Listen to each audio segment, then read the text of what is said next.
So tough times, create strong characters, I believe, and there'll be people listening to this that are going through some tough moments. So I think this is for them today.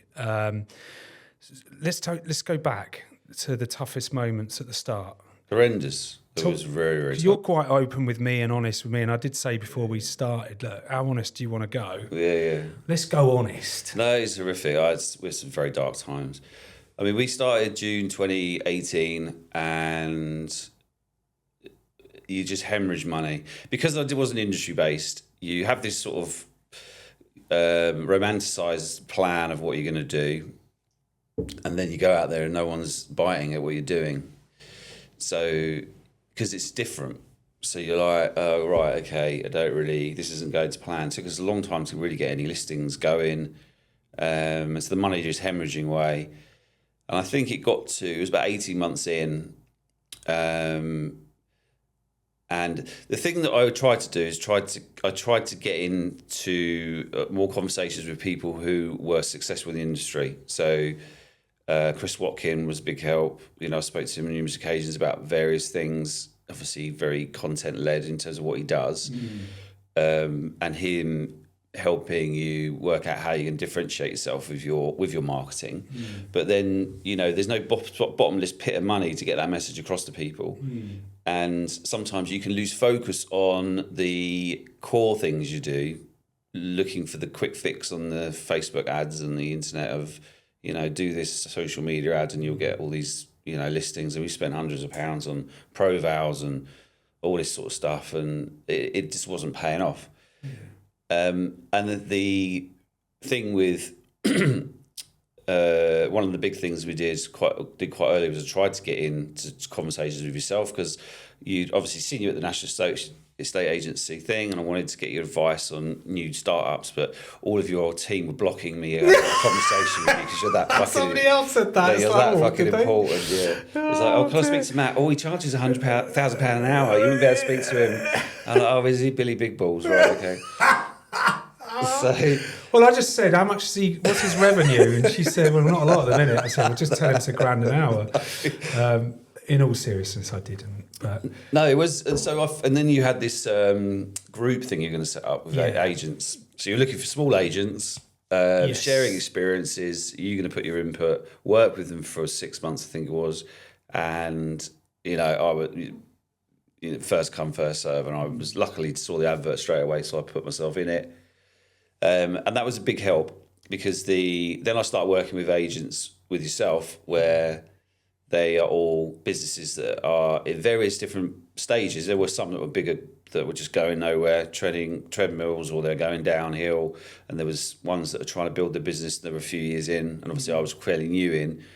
So I was probably the rawest out of them all. Yeah. And I had probably the biggest learning curve, because I had no industry real knowledge about sales. But in a way, it probably helped most, because I probably learnt the most, because your messages of a lot to do with mindset and client focus and, about doing the job well, not getting the listings. The listings will follow, whereas agents spend a lot of time just trying to get the listings, and that's half the problem, because you're not cutting fees and all those sorts of things. And it's difficult when you're listing no houses to not do half your fees because you're not getting the houses on, but it's a double-edged sword, because if you do that, then you're setting your precedent and then you'll never grow your business. So it was difficult. So that was the sort of support network, which worked well, but it wasn't still getting us enough through the door in terms of what we were doing. Unfortunately, the mentoring thing hung on, but in terms of things going really bad, I would say 18 months in, I had a real mental wobble. You may or may not remember it. I rang you up and said, we're fucked here, and there's nothing we're going to be able to do here. We're done. And what was that like? It was horrific, because I just felt like it is over. You go along thinking it's all good, even when you know it's not. You get your mindset, it's going to be fine, and then one day you're like, look, wake up, man, you're not fine. And I don't work things out. I shoot off the shoulder emotionally. So with me, things are very, everything's great or everything's not great. And at that time, it was about as low as it could be. And the thought of having to go and find a job and, you know, everyone's seeing that you've you know, it's not worked out, which they all predicted.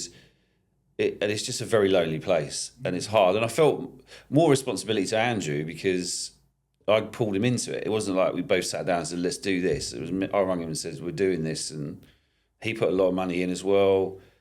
So, you know, he sold his house. I felt really responsible, and it was really, really tough. Knowing really, you, really I imagine that was a lot of weight. Oh, it's horrific. Yeah. To carry. It was really hard. Because for me, it was, I didn't have those issues, and that was the sort of thing. But, you know, at the end of the day, he chose to take the gamble and all those things that go with it. But so that was real tough. And then it was, you know, yourself, you sort of said, look, because I think at the time you said you were going to come and mentor us. And when I looked at the expenses of you mentoring us, it was like, well, we can't afford to do anything. So having another, you know, X expense on the books just means we're going to be going down quicker. But I will say that was the turning point, really, was the meeting, because we obviously came down here, we sat with you, and you were fantastic about it. I mean, I want to take the piss out of you a lot, but you can do that. I can blow smoke up your butt, etc. But you know, it was a real turning point, because it was that point you sort of you stripped it very raw back of, you know, get rid of all these expenses, don't do these premium ads on Rightmove. You've just got to focus on doing the actions daily through your database, and these are the things you're going to have to do. These are the things you've got to do. And it was quite simplistic, but it was more, and it was like, I'll mentor you, and I'm not going to charge you, and we'll worry about the money when you're out at the other end.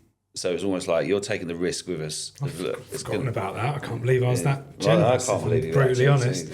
But I remember that meeting actually quite vividly. It was next door, wasn't it? Yeah, the three of us were up here, Andrew as well. And you've got a husband and wife and a business partner. He's put them in losing the mess. money. And you were going through some serious challenges.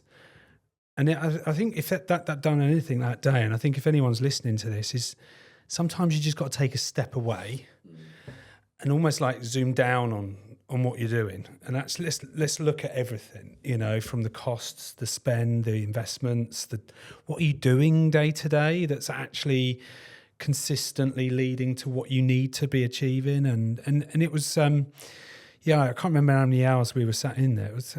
It was probably 3 or 4 hours. 3 or 4 hours. And I think by the end of it, you'd cut out quite a considerable amount of costs. And then also, not only did you take the costs out, what you had left was investing. It was investing back in the business, but also leaving with a clear plan, things that are non-negotiable. Because I think one of the worst things about being in a good place and successful is you don't look at that stuff. You know, I think people probably did at the beginning of COVID, but you did it, you know, in 2018 or whatever it was. And it allowed you to look at everything and go, is that going to help us in the short, medium and long term?